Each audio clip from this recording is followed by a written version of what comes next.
Good afternoon, and thank you so much for joining us. I'm Joan Woodward, and I'm honored to lead the Travelers Institute, the public policy division and educational arm of Travelers. Welcome to Wednesdays with Woodward, a webinar series where many of you know we convene the leading experts about big conversations of the day. So before we get started, I'd like to share our disclaimer about today's program. I'd also like to thank our webinar partners today, TrustedChoice.com, the National Association of Professional Insurance Agents, APCIA, the Metro Hartford Alliance, and CBIA. Today, I'm thrilled and just honored to be joined by veteran diplomat and respected international relations scholar, Dr. Richard Haass. Dr. Haass is President Emeritus of the Council on Foreign Relations, where he served there as president for over 20 years. He's also a senior counselor with Centerview Partners, an international investment banking advisory firm. He served under multiple presidents in the State Department under Presidents George W. Bush and Ronald Reagan, at the White House under George H.W. Bush, and at the Pentagon under Jimmy Carter. He was U.S. envoy to the Cyprus negotiations and the Northern Ireland peace process after 9/11, was coordinator for the U.S. for the future of Afghanistan. Dr. Haass is the author or editor of 14 books on American foreign policy, one book on management, and one book on American democracy. His latest book, The Bill of Obligations, 10 Habits of Good Citizens, was published in January 2023 and became a New York Times bestseller. Many of you have taken advantage of our offer to receive a copy of it. He also authors a weekly newsletter, which is fantastic. It's called Home and Away, available on Substack, so check that out. A Rhodes Scholar, Dr. Haass holds bachelor's degree from Oberlin College, the master's and doctorate of philosophy degrees from Oxford University, and numerous honorary degrees. He's a recipient of the State Department Superior Honor Award, the Presidential Citizens Medal, the Tipperary International Peace Award. So what better person to join us today to discuss the global landscape? It feels like the challenges around the world are just growing daily and increasingly complex, threatening and interlocking with each other. From the Israeli-Hamas war to the war in Ukraine and hostilities with Russia, to tensions with China and Iran and other authoritarian islands, there's no shortage of foreign policy and national security challenges. So for the next hour, we'll get to hear Dr. Haass's perspective on some of these global hotspots and geopolitical risk and the impact they're going to have on us back home and also to our business and possibly our personal lives. So sorry, Richard, that was a long intro, but I had to do it all. It's a huge honor to have you with us here today. So thank you so much for your time. Thank you, Joan. It's great to be with you on the alliterative Wednesdays with Woodward. Okay. And also great to be back with Travelers. I spent a few days with you all in Florida, and I still aim to switch all my insurance over to you. What more can I say? Excellent. Excellent. We'd love to have you. I'm sure you're not that much of a risk. So, and I'm know. sure there's a number of agent and brokers out there that would love to have your business as well. So thank you. So you've been making or influencing foreign policy for almost 50 years now. You wrote this book in 2017, A World in Disarray. 7 years later, the disarray looks almost quaint. I have to say, it feels very much that the disarray has multiplied exponentially. Have you seen this many crises at one time? And why is it that the world is just so volatile right now? The short answer is not. Look, we went through a Cold War, which was informed by one central competition. Just before the Cold War, you had a World War. So it's not as though the past was perfect. So let's just stipulate that. I think what's different now is you've got so many things going on at once, either actual or would-be wars or conflicts in Europe, in the Middle East, in the Asia Pacific. You've got global challenges. We've just got through a pandemic where we're obviously facing a severe climate crisis. You've got strong states that are essentially get up every morning, the leadership, and thinks about how they can overturn the global system, like Russia. You've got other countries that are too weak. They simply can't perform the the obligations of governance within their territory. A lot of countries in the Middle East and Africa and Latin America fall into that box. And all this is happening at a time, and no one here needs me to remind them, where the United States is both divided politically, but also there's precious little consensus about what we ought to be doing in the world. What's our definition of success? What's an appropriate level and direction of effort? So what makes this to me so worrisome a moment is not any single thing, but it's all of these things brought together. Okay, thank you for that kind of overview. Let's go to each specific global hotspot, if you will. So first, the Israeli Hamas war. The war between them has been going on now for 10 months with really no end in sight, no incentive for leadership on either side to end it. So how, in your view, will this end? See, you're an optimist, Jen, and I appreciate that. The idea that wars end and then there's, a clear, neat moment afterwards isn't always the case. The Korean War, the fighting ended in the early 50s, but here we are, still don't have a peace treaty. We have an armed border, an armistice. Cyprus has been divided since the mid 70s. So my guess is for Gaza, for the foreseeable future, there's not a peace agreement. There's not an actor representing Gaza that is willing to make peace with Israel that Israel would find acceptable. Hamas is obviously unacceptable. This Israeli government is, shall we say, quite to the right. So my guess is what happens in Gaza is the war doesn't end so much as it goes to a fairly low level. The intense phase of fighting has essentially come and gone for the most part. The Israelis are still going after the leadership of Hamas, but there's more than 10,000 Hamas fighters still in, or maybe 15,000 or more, still in the general population. So I think you have some very messy situation of every once in a while violence. It's not clear what kind of an international presence you'll have there. I think it'll be very hard under these circumstances to feed the population, much less rebuild. I think it just remains messy. I think the other two theaters, though, of that part of the world are also worrisome, the immediate ones. By that I mean the north. I think there's a legitimate question whether Israel and Hezbollah go to war in the north. Hezbollah is another group like Hamas backed by Iran. Right now, you've probably got 75,000 Israelis who can't go back to their homes. They're within range of short-range Hezbollah rockets. And the question is, what does Israel do about that? They're stretched militarily, but this is ultimately an untenable situation. And then the third area, which hasn't been getting a whole lot of attention, is the West Bank, which is the area of the greatest Palestinian population. And what you're seeing there is you're seeing increasing violence there. You're beginning to see, in some ways, and this sounds extreme, and I hope I'm wrong, but it's beginning to take on some of the complexion of Gaza. And by that, I mean you're beginning to see much more radical Palestinian leadership. The more centrist, whatever you want to call it, Palestinian Authority is essentially getting shunted to the side. And you're seeing more armed clashes between Israeli forces and these radical Palestinian groups that in some cases have been inspired by Hamas. Meanwhile, you've got Israeli settlement activity continuing apace.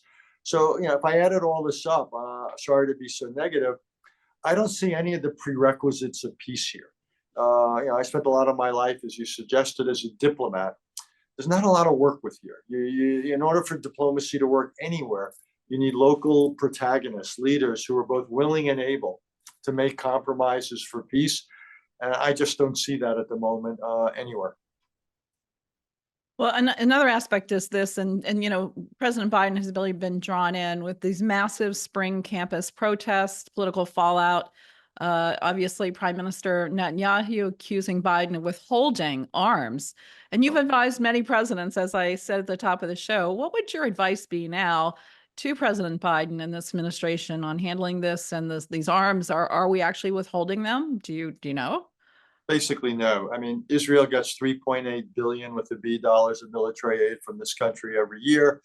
We withheld a minute number of just one category arm, essentially large bombs, 500 and 2,000 pound bombs, because we didn't want those used in Gaza because they cause too many civilian casualties.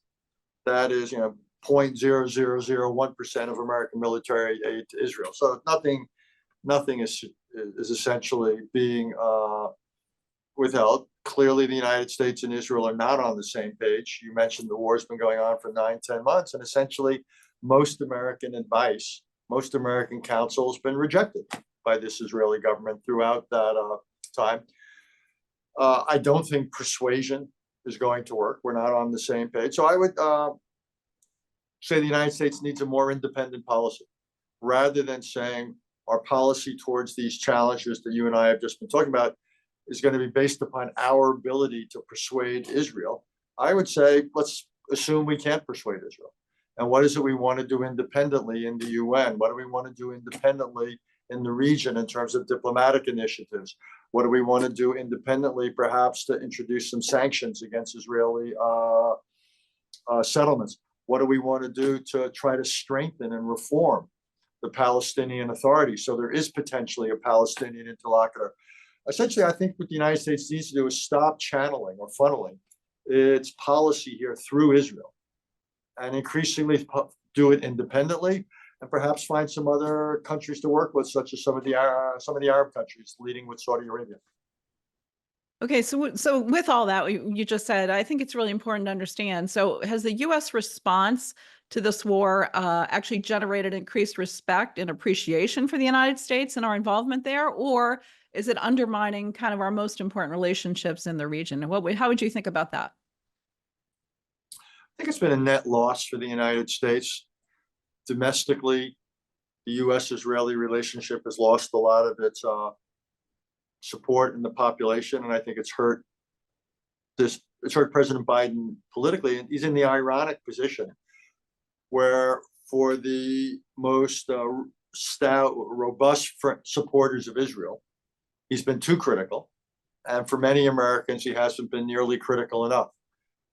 So I think that's here. I think around the world, anytime the United States advocates for something and it doesn't happen and there's not much follow-up, it diminishes our prestige. And I think we've allowed that to happen in the Middle East, and it's hurt our standing in the Arab world. Look, this is a lot of these images are being shown on Arab television. This is a very hot topic, and there's not a lot of love lost in parts of the Arab world for Palestinians. Long history behind that.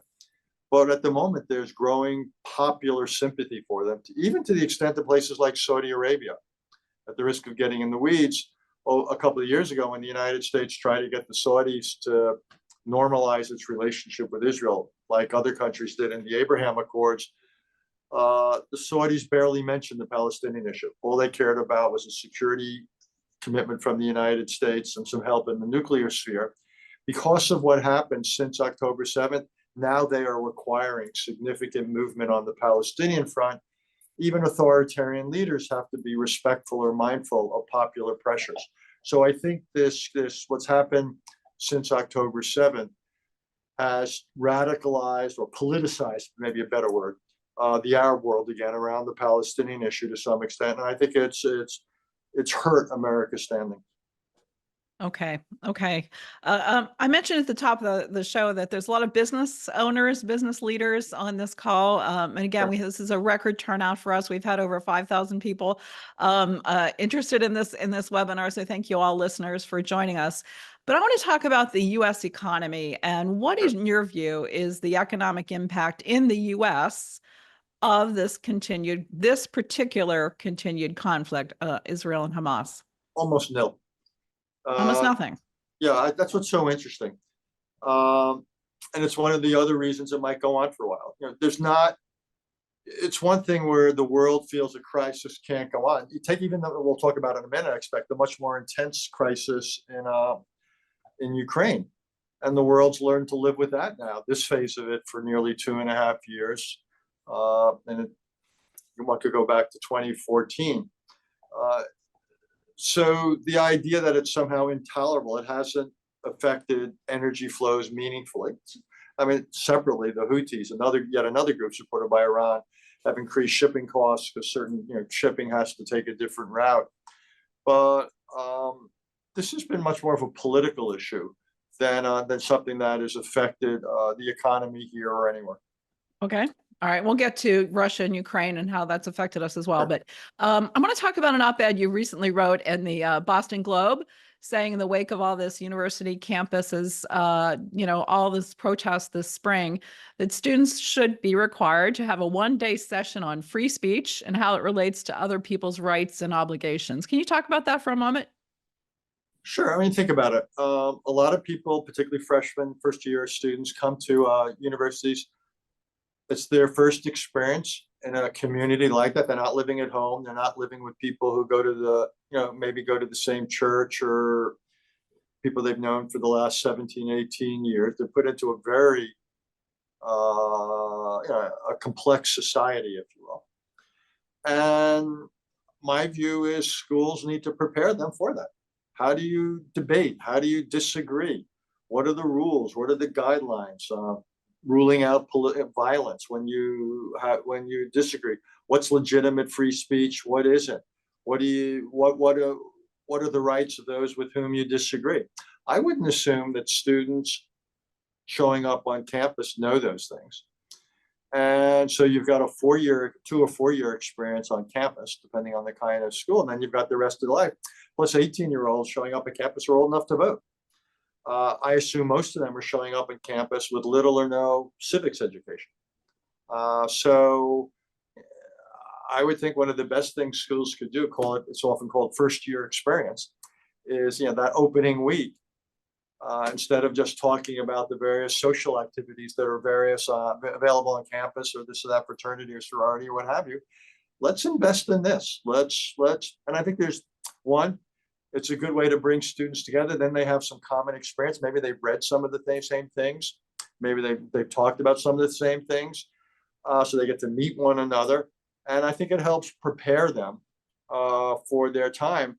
I'd also potentially like to see more offerings. If the Middle East is going to remain a hot topic, you may need to have more offerings there for students, because so many of the people on campus don't have the background about the history and the politics. And what I just said about civics in high school, I would say even more in college. I don't think it ought to be possible to graduate from an American college or university without a grounding in civics. You wouldn't let someone leave campus unable to read or write or have a degree of computer literacy. So I think we ought to give them a degree of what I would call civics literacy. What are the basics they need to know about democracy, about their obligations of citizenship? How do they navigate the internet and other sources of information when there's so much misinformation, and so forth? So I think we need to do a much more systematic approach and make a commitment to doing it on campuses, high schools and colleges, to prepare people for citizenship in this era. I love it. I love it. What's more important, learning civics and understanding how to be a good citizen, or joining a sorority? So, okay, let's shift and let's go to NATO and talk about Russia, Ukraine. The summit just occurred last week, marking 75-year anniversary, the largest political and military alliance in the history of the world. 32 member nations committed to protecting each other. So at the summit, everyone reaffirmed their commitment to putting Ukraine on a path. Okay, you tell us what the path means over the course of the war. So obviously, NATO has sent a lot of military equipment, including the U.S., to countries like Ukraine, but also Poland. Poland has helped Ukrainian refugees in the West, obviously has sanctioned Russia. So on the NATO alliance, I guess the question is to you, should the war, tell us your view of what's going to happen in the war. Tell us your view of how much we actually spend on NATO and the rest of the world spending on NATO. And, after 2 years here of this invasion, they're still very much struggling. Let me say one or two things about NATO first. Look, NATO, as you said, 75 years old. It's been a remarkable success. The Cold War stayed cold. It was not a hot war, which is the exception to great power competition. And the last I checked, the Cold War stayed cold, ended peacefully, and ended on terms extraordinarily favorable to the United States and the West. Not bad. Not bad. NATO then stayed in place. And it's a good thing it did in some ways, because we've had the reemergence of a Russian threat. And NATO has stood by Ukraine over the last couple of years. And some people disagree with me here, but I think it's been the last two plus years since the February 22 invasion by Russia. I think it's been a remarkable success. Who would have predicted, and not many did, even quote unquote experts, that Ukraine would hold its own against Russia? And it has. And if you look at look at the map of Ukraine today, as opposed to February 2022, it's near identical. And that to me is a remarkable accomplishment by Ukraine. It's done, deserves the bulk of the credit, but also for the United States and the European members of NATO who have backed it with military support, economic support, and so forth. So I think it's been quite an extraordinary accomplishment. At the moment, the battlefield is close to a stalemate. No fundamental changes are in the offing. So that's where we are now. Should NATO do more? Should NATO do more? Should the US do more in your view? I mean, we decided early on that we would have an indirect strategy. We wouldn't send our forces there directly. Ukraine is not a member of NATO. And I think an indirect strategy is just fine. What we try to do is support Ukraine, resist Russian aggression without bringing American and Russian forces or Russian and NATO forces into direct conflict. That's something we avoided during the Cold War, and we prefer doing it now. We've provided enormous aid to Ukraine. Could we provide a little bit more aid in some cases? Yeah, but we're providing a lot. Could we reduce some of the strictures on Ukraine's use of aid? I'd say yes, but I don't think it'll make a fundamental difference. The idea, again, this is controversial, let me just say so, but the idea that Ukraine is going to liberate all the land that Russia's occupying, the 20 or so % of land that Russia's been occupying, mostly since 2014, all of Crimea and the districts in the east, through military force, I think is highly, highly, highly unlikely. Okay. So I just think that's a fact. But I think what's essential is that we continue to arm Ukraine, because that's the only way to persuade Mr. Putin that time is not on his side. If he believes time is on his side, he will prosecute the war and either try to eliminate Ukraine as an independent sovereign country, which is liberal, democratic, with ties to the West, or he'll try to impose an outcome on it that would be manifestly unfair and unprincipled. So I think we have to help Ukraine defend itself. And we have to persuade Mr. Putin that time is not on his side, that he can fight the war as long as he wants, but he's not going to get what he wants. I think if we do that, I think we set the stage for a negotiation. And that's what I would like to do. Now, the negotiation won't give either side what they want. Russia won't get what it wants. Ukraine won't get all of its wants. And I don't think either side has to give up its long-term claims or its principles. Ukraine could agree to a ceasefire, a so-called interim arrangement, a temporary arrangement, but keep its claims to getting all its territory back. Russia could agree to the same and keep its claims against Ukraine. What I'm trying to do is not have, if you will, full peace. I'm trying to have an end to war. And that's ambitious enough. And I think that's possible. But again, the critical thing for us will be that we continue to support Ukraine militarily, not its liberation of all the lands it's lost, but we basically give it the means to defend itself and to inflict some pain on Russia. So Russia basically begins to come to the reluctant conclusion that the war continuing is not in its interest. Okay, but this new development, I mean, the Biden administration has now given Ukraine permission to use US weapons across the border into Russia.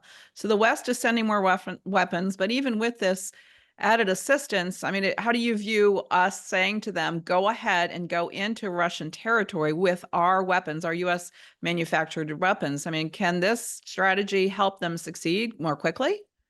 Well, I think it's warranted. The idea that you would have Russian forces just on the Russian side of the Ukrainian border, and they would somehow be in an area you couldn't attack them. You had to wait until they attacked or something, and only shoot at them when they entered Ukraine. Seems to me silly. On the other hand, we don't want to give Ukraine unlimited freedom. Say we don't want them attacking sites in Moscow. We're not looking for an all-out war here. And so what the United States has been trying to do is strike a balance. And I would probably lift some of the constraints on Ukraine, not all of them. But again, you use the word success. It all depends upon what you mean by success. If your definition of success is that we ought to give Ukraine the ability to liberate the 20% of its territory it's lost, I think that is unrealistic in the extreme. That is not my definition of success. My definition of success is to end the war roughly on the current territorial distribution, keeping open the possibility through diplomacy and other means of a territorial and diplomatic outcome that would be mutually acceptable. My guess is between Ukraine and some future leadership of Russia, not this one. I don't assume even Mr. Putin won't be there forever. And it's not clear to me that his successor or his successor's successor will necessarily want Russia to be a pariah forever.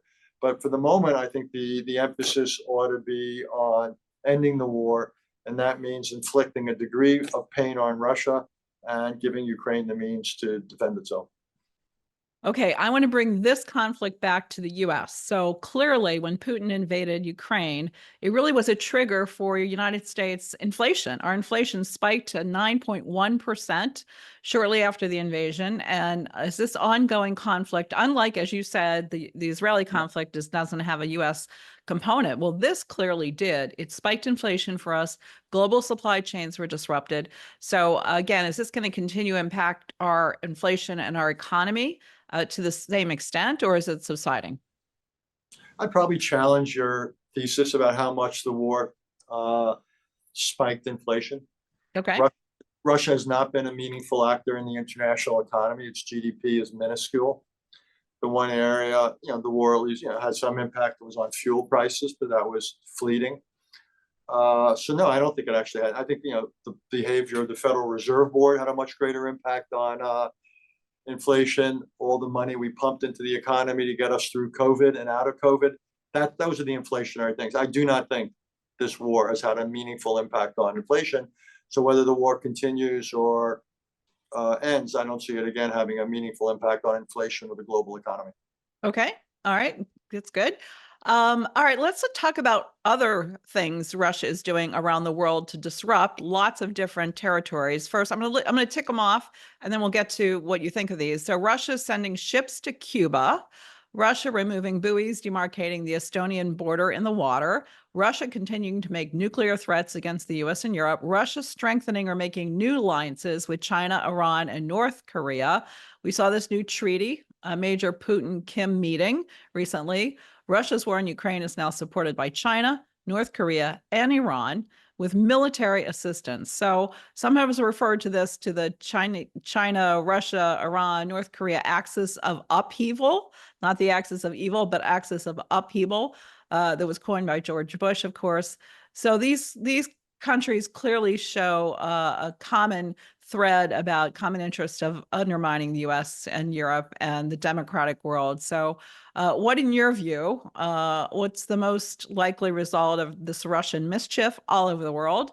And what can we do about it? Look, Russia is a truly disaffected actor. When Henry Kissinger wrote about international relations, he often described certain actors in the world as revolutionary. And rather than work within the existing system, they actually wanted to overthrow it and have a different one. And I would put Russia in that area. China's a more interesting case. China's a little bit of a gray area because they also are so much more integrated in the world than is Russia economically. And China benefits from the world economically. So it's a much more complicated case. But Russia's not complicated. And I worry about what it's doing in Europe. I don't worry as much about some of the things it's doing other places. I do worry about its nuclear arms. A lot of the existing nuclear arms treaties expire. I think it's 2026, if my memory serves me right. And I worry about whether we could have something of a new nuclear arms race. And Russia's conventional forces, its non-nuclear forces, have been shown to be so bad. I worry that increases their reliance on nuclear forces in the future. I am uneasy with with Chinese support for Russia, with Russia, North Korea. And so, yeah, this is not the world we imagined would arise when the Cold War ended 3.5 decades ago. It's a much more fragmented world. We have many more forces arrayed against us. The way we deal with this essentially is we've got to be strong ourselves. And that means building up our defense so we can deal in multiple geographies at once. I think we've got to dramatically increase our defense manufacturing base.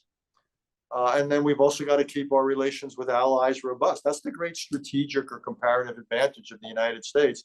We have strategic partners in Europe, in Asia, in the Middle East. And we have got to keep those partnerships robust. We've got to get our friends to do more in certain areas or do more together. But that's the way, again, it won't mean eliminating the Russian threat. But it would mean, I think it does mean deterring it or countering it if need be. I think that's realistic, but the threat has grown greater. I'm not arguing your point, and I worry about the greater, what's the word, connectivity or collaboration among Russia, China, North Korea, Iran, what have you. And this is a stressful moment in the world. You know, when I wrote the book, you mentioned I wrote a book called The World in Disarray. And when I came out with it, some people thought I was too negative. Well, guess what? I turned out to be an optimist. Who knew? And things have deteriorated pretty significantly, pretty fast. So this is we've got a lot on our plate at the moment, and all the things you described, they're some of the things that occupy the plate. Okay, let's stay on China just for a moment here, because some people say that China faces real significant internal challenges, including, fragile economy, huge demographic problems, massive environmental cleanups, and inefficiency and corruptions that, come with an authoritarian state.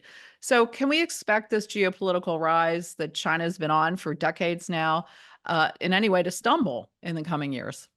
It's a great question. All those things are true. China is not 10 feet tall. It faces severe challenges domestically.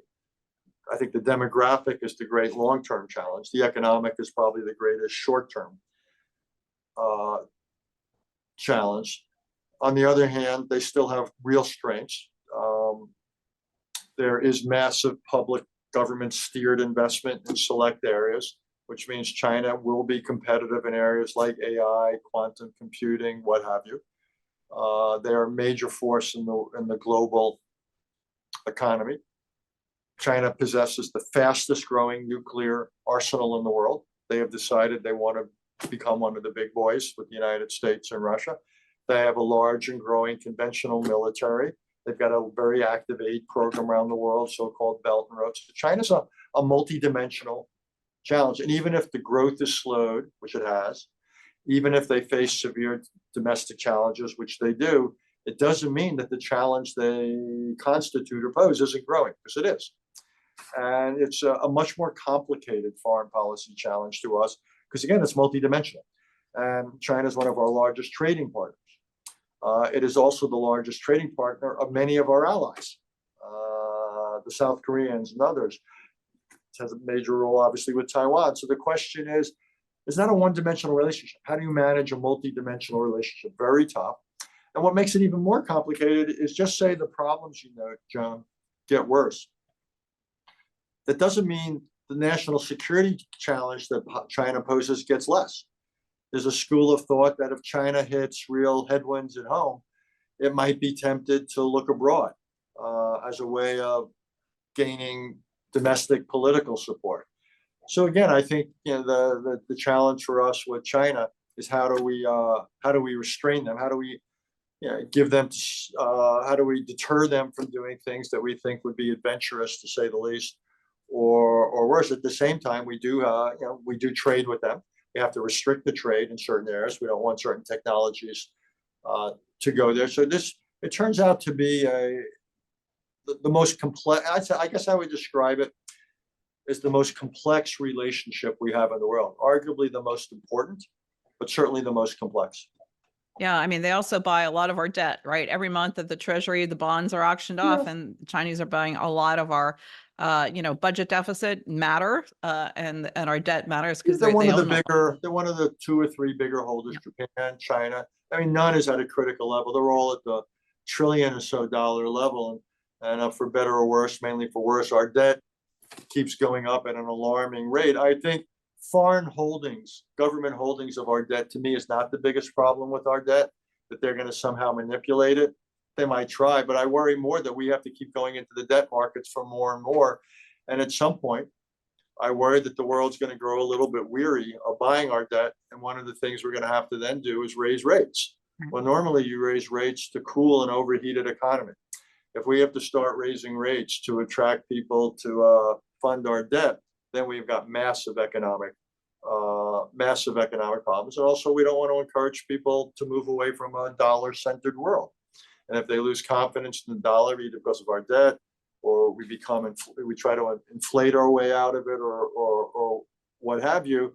Again, I worry about the impact of that on our borrowing costs and on our economy. And right now, our borrowing costs are out of control. We're now, last I checked, don't hold me to this, but I'm pretty sure we're spending as much or more on servicing our debt as we are in defense. That's right. It's 1 trillion last year. I talk And- about this a lot. Actually, this is important to me. Is the defense budget was 1 trillion. The interest on the debt and Social Security payments are 1.3 trillion. So you're right. It's a Yeah, huge and problem. what's terrible about this money is I want to see money invested in our future, in training human capital, the physical capital, and so forth. And what debt servicing is doing is taking this large and growing chunk of our wealth, and it's a totally useless place. It's not investment. And so it's a real, to me, it's a necessary but negative use of money. But I got to be honest with you, at the risk of being overly pessimistic, I don't see across the political spectrum much will or interest in doing something serious about this. I think what it would take on either spending or taxes or whatever, but the idea that we're simply going to grow our way out of it, unlikely. So my guess is the debt problem, it's one of those problems we like to ignore, and we'll probably keep ignoring it until we can't. Herb Klein's old comment that which can't go on forever won't. Well, right now it's going on forever, but I think at some point there could be a reckoning. But I don't see a lot of political will to do what is necessary to avoid that. Okay, thank you for that. We got off, that's my fault. We got off on a little bit of a sidetrack, but let's get back to China for a minute, because you mentioned Taiwan, and obviously there's flashpoints all over the Indo-Pacific region. Let's talk about how we, the U.S., should be supporting Taiwan now in this moment. And do you see a potential for an accidental engagement maybe between the U.S. and Chinese forces over it? Well, two things. I'm much more worried about a purposeful engagement than an accidental one. If an accident happens, in my experience, it can get tense, it can get messy, but there's ways of communicating, there's ways of turning the temperature down if people want to. This isn't the start of World War I. So if the United States and China were to have an incident in the South China Sea or Taiwan, the means are there to put a ceiling on it, I believe, if there's a will. The more dangerous thing is that a crisis comes purposeful, and it would become because China decides that there's an opportunity, and there's a whole menu of military possibilities from the limited to the fairly unlimited. So that worries me. And the question is, can we continue to discourage or deter China from doing that? And we try to reassure them we're not supporting Taiwan's independence. Taiwan's not about to become independent. We want to keep the political situation kind of as it is, but we want China to know that if it were to do something dramatic, that it would pay an enormous cost that would outweigh any potential benefits. What I think is uncertain is our willingness and ability to do that. China has been steadily building up its capacity to use force against Taiwan in that theater, and we have not kept pace. And there's doubts again about our will and our ability.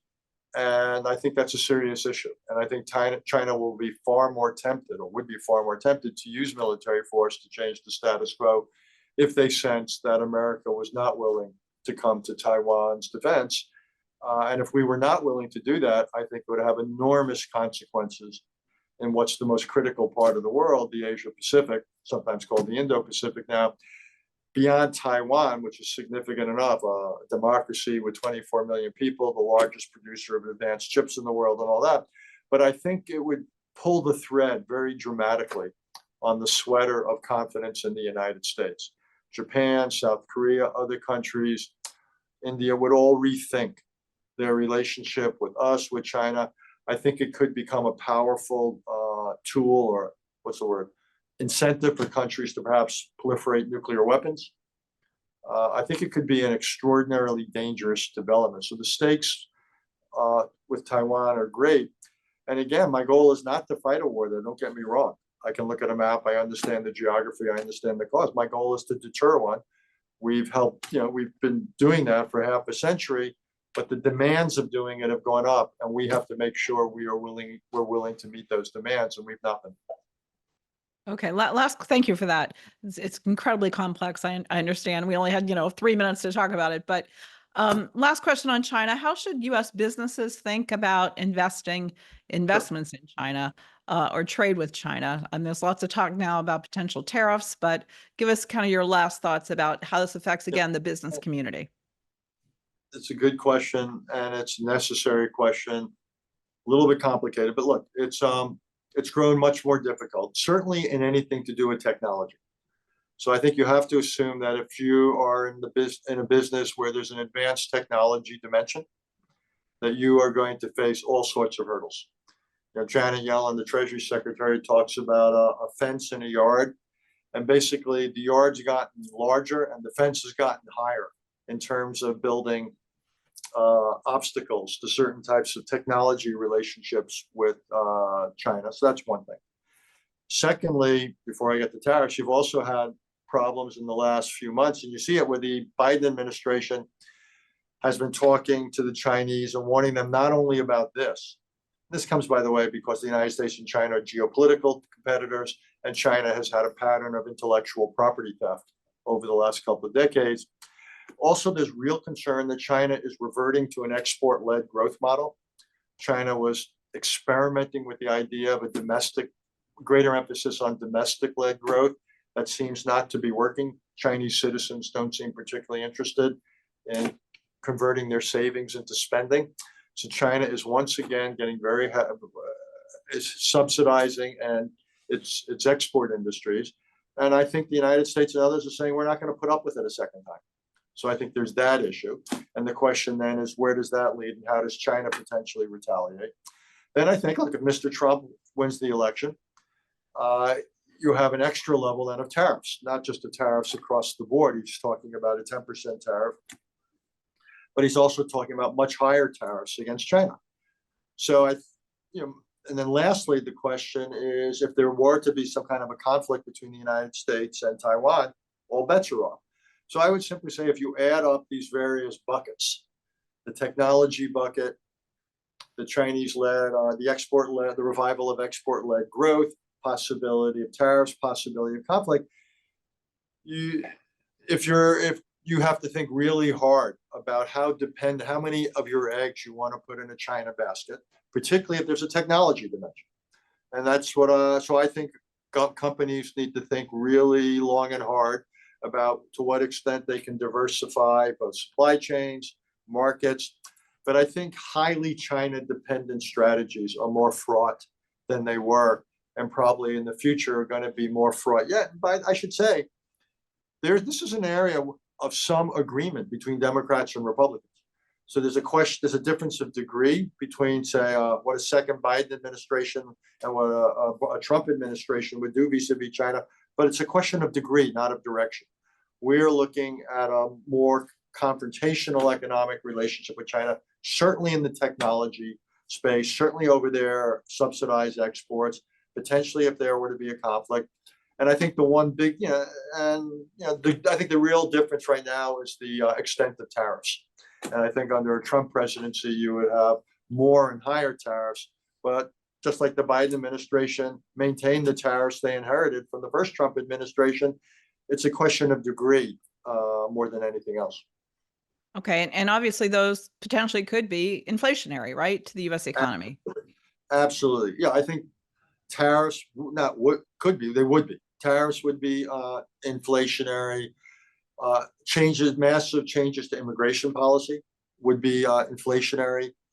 Government spending would. So yeah, I think, in the short run, the inflation may be coming down here. And I think, there's continuing debates about the Fed lowering rates.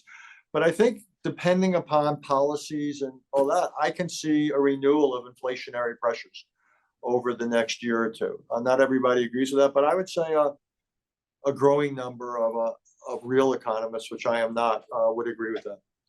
Okay, I want to shift gears because this is a very important moment for us to talk about democracy and threats to the U.S. You recently wrote this, quote, "While the United States faces no shortage of dangerous threats from abroad, the greatest peril to the country comes from none other than ourselves. It's what keeps me up at night," end quote. So we've just covered all these global hotspots, but you think the greatest threat is from within? Can you tell us why? Yeah, absolutely. And it's not a place I ever thought I'd get to. So when I first came to that, I was somewhat surprised because I'm a foreign policy guy by training, by definition. But look, our ability to contend with all the threats we've talked about, China, Russia, North Korea, Iran, climate change, you name it, terrorism, what have you, depends upon our having the focus, the consensus, the resources, and so forth to do something about them. And if we are tearing ourselves apart at home, we're going to be distracted or we won't be able to come together. I mean, you saw it when we couldn't come together about aid funding for Ukraine. That clearly shifted the balance of power on the battlefield. If we, depending upon our politics, if we turn our backs on the world and say we don't have, it's no longer a priority, then I think we bring about a much more violent world. And we could do it if we were to move away from Ukraine or not, or signal that we're not going to come to Taiwan's defense and so forth. So I think a lot depends upon our willingness and ability to remain a significant actor in the world. We've done it for 75 years. Turns out to have been the best run of history in modern world history. Not that we got everything right, but we got a lot of the big things right. And look, I get it. There's dangers in trying to do too much and overreach. And I think we have overreached at times in Iraq, perhaps in Afghanistan, Vietnam, at times in Korea. But I'm also very sensitive to the dangers of underreach. And right now, I think that's probably the greater danger in the American body politic. And because I think across the political spectrum, there's a sense that, yeah, obviously we do have real domestic challenges. We need to do more to do them, but the way to meet our challenges at home is not by not meeting challenges abroad. That won't help us. In many cases, our problems are not how much we spend here at home; it's how we spend the money. And so again, doing less overseas won't make things better. A world that's unwilling or unable to come together to deal with geopolitical challenges or economic challenges or health challenges or climate challenges, we can't insulate ourselves from them. And these oceans that we on either side are not moats, and we can't pull up the drawbridge in a global world, like it or not. So I worry about our divisions, which make it, at best, they make it more difficult for us to come together, to come up with policies to meet challenges, be it the border, education, crime, whatever. It's a long list of domestic challenges. Or worse, they totally distract us, so we're no longer interested in playing a significant role in the world.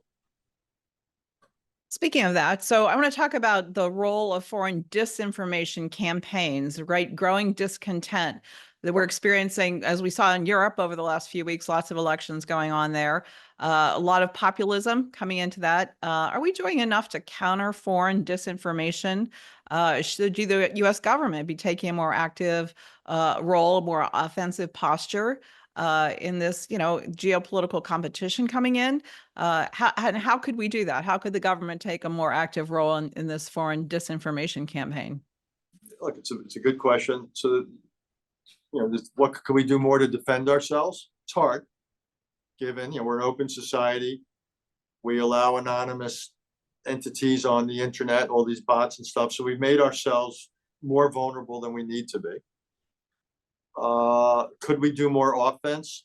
Sure, but it's not clear it would necessarily work in the way of deterrence. And because we're a more open society, we're probably more vulnerable than they might be, just by the nature of how we structure ourselves. But let me give you a heretical answer, which you may or may not agree with. I'm much more worried about domestic disinformation than I am Russian or Chinese.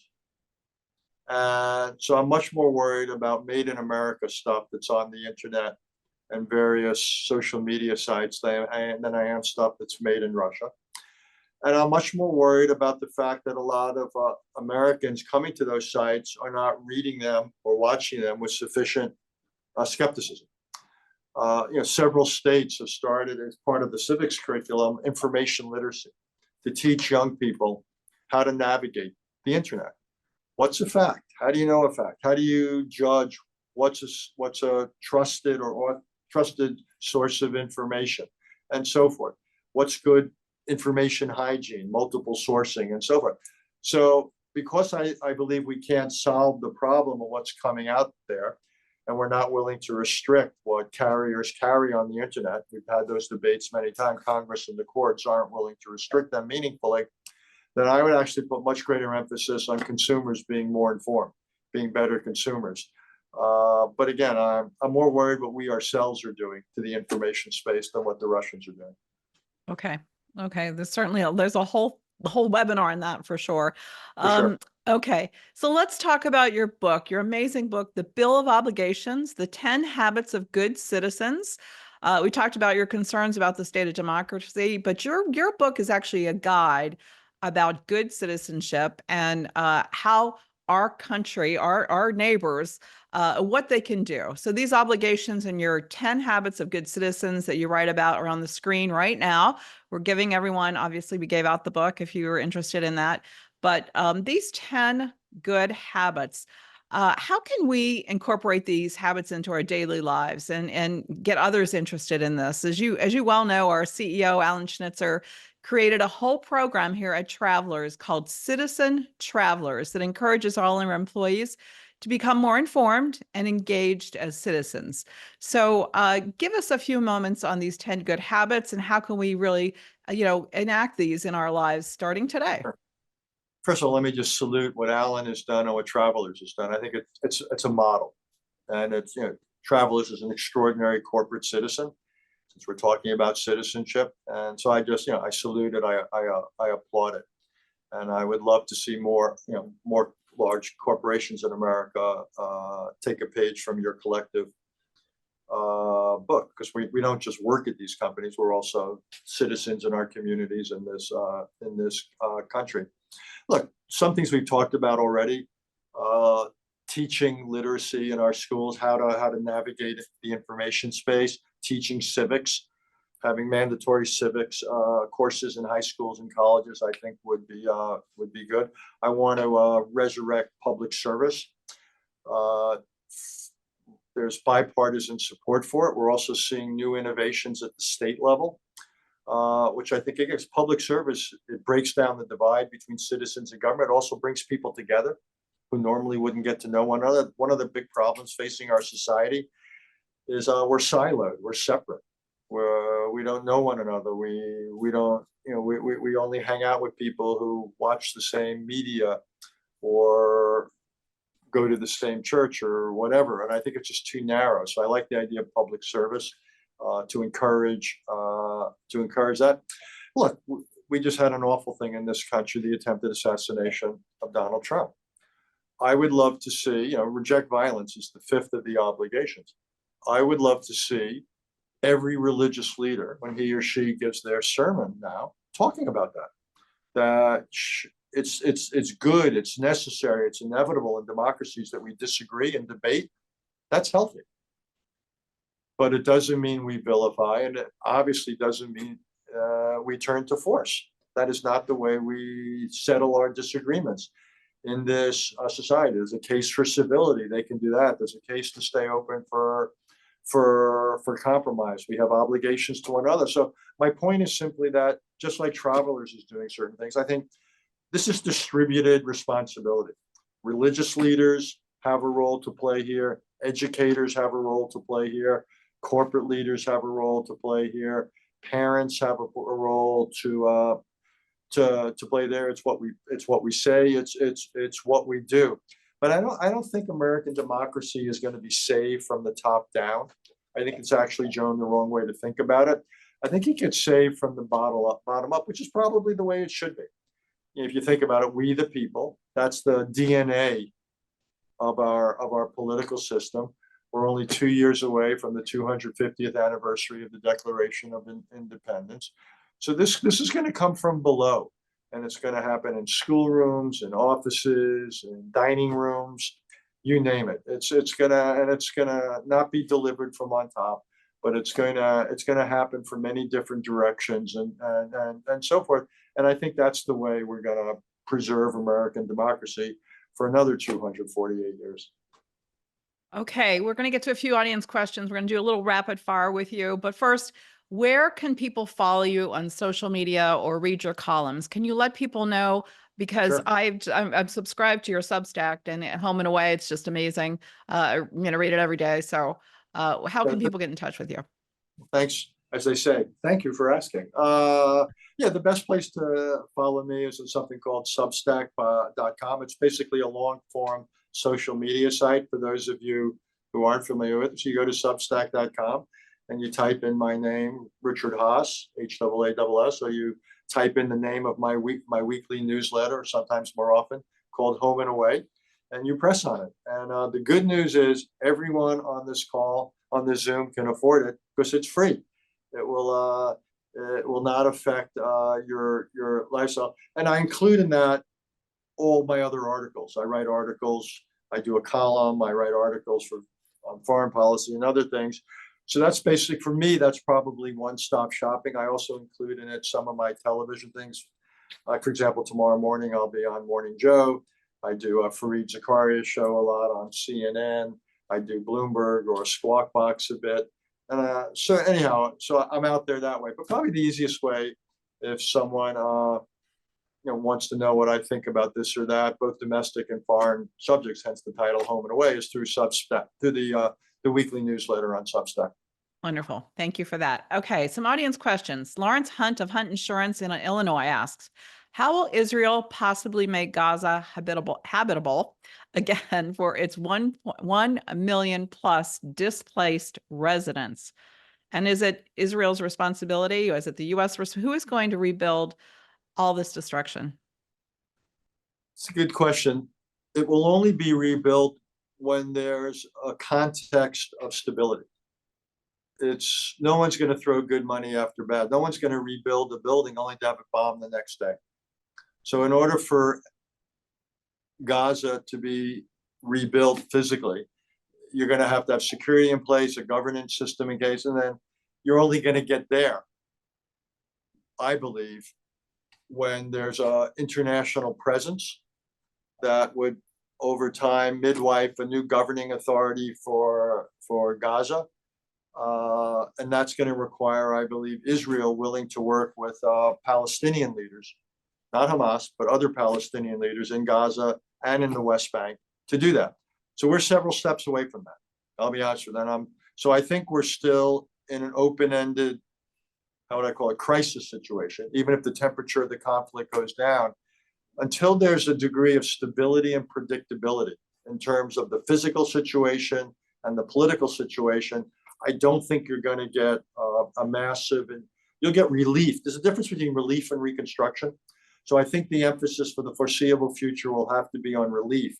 I don't think we can pivot to reconstruction until the context changes. And that'll take, in the first instance, some significant change out of Israel. And then I think it will find partners in the Arab world and in the United States. Okay, thank you for that. Another question. Carter Dallas of Brown & Brown Insurance. How has international diplomacy changed since the start of the 21st century? How do you see it evolving in the years to come? It's a good question. I was last in government basically at the start of the 21st century. I left in 2003. I think it's probably gotten more difficult. And it's gotten more difficult for a couple of reasons. I'll just think out loud here. One is the technology. And the technology, social media has created an environment where it's just harder to get stuff done, harder to keep things secret, and sometimes things must be kept secret, at least for a time. I also think, going back to our conversation, Joan, there's more capacity and more hands. So this is a less ruly world. This is a more difficult world to corral. So the challenges, everything we've been talking about, the challenges facing diplomat are many and varied. So I think the technology's made it tougher. The geopolitics have made it tougher. And just use it to give you one example. The first crisis of the post-Cold War world was 1990 when Saddam Hussein invaded Kuwait. Basically, the entire world came together to resist that move and ultimately liberated Kuwait, threw them out. And that included the United States, still the Soviet Union, China, the Arab countries, and so forth. Does anyone think if there were a problem like that today, we'd have similar consensus? No. Ukraine is proof of it. Yeah. What happened on October 7th is proof of it. So this is a world that's far more politically fragmented, far more military and communications technology in many more hands. I think this is a much more difficult environment for diplomats to operate in. Okay. One more question here, and then we're going to sign off. Will Mays of Goss LLC in Michigan says, is the quote porcupine strategy the best one for Taiwan to utilize to defend against China? For those who aren't familiar with the metaphor, basically a porcupine strategy is you let the aggressor come in, and then you're very hard to swallow from that point on. You like a porcupine. The idea is to make them regret coming in. That could be a dimension of the strategy, but it can't be the first line. The first line has to be to prevent China from coming in. It's a big difference. And coming back to the Iraq metaphor and Kuwait, big difference between deterring and defending, between defending and liberating. A China that gets into Taiwan raises the bar, the requirements of helping Taiwan immeasurably, and far, far, far more difficult. So if worse comes to worse, you may want to think about something with a porcupine to make it hard to digest. But what I want to do is have something more of an outer strategy. Before you get that close, I want to make it hard to get close. And so again, it's a dimension of it, and it raises a much larger conversation about Taiwan's level of defense effort, what they ought to be spending their dollars, their resources on, and so forth. It's a really important subject. And I would simply say they're not doing enough, and they're not doing enough of the right things. But that would be one dimension of it. But I think a big dimension is what the United States and the other country we haven't talked about is Japan. The two most important countries in defending Taiwan, besides what Taiwan does for itself, will be the United States working with Japan. And what we have to do is figure out ways of creating a larger space or environment that will discourage China from moving against it in the first place. Okay. Well, with that, I have to thank you so much. This hour has just flown by, and we would love to have you back on.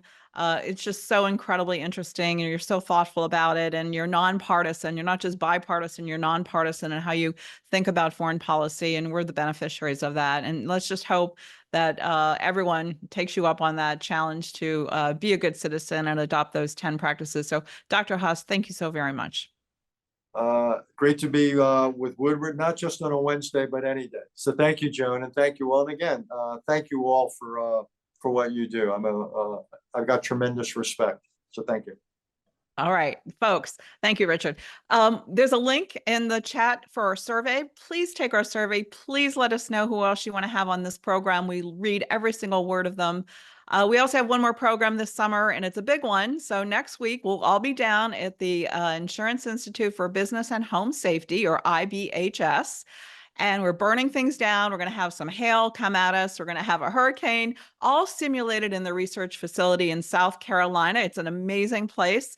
And we test lots of products down there. The insurance industry collectively does that. So wind, rain, wildfire, everything you're going to see on our program next Wednesday. So please join us. Also check out our podcast. We have a podcast now on Apple and Spotify. Connect with me on LinkedIn. I'm very active on LinkedIn. And thanks again for spending your hour, your lunch hour, your morning hour with us.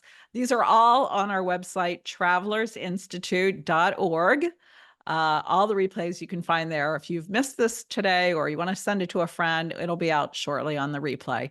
Thanks again, folks. Enjoy your week, and we'll see you next Wednesday.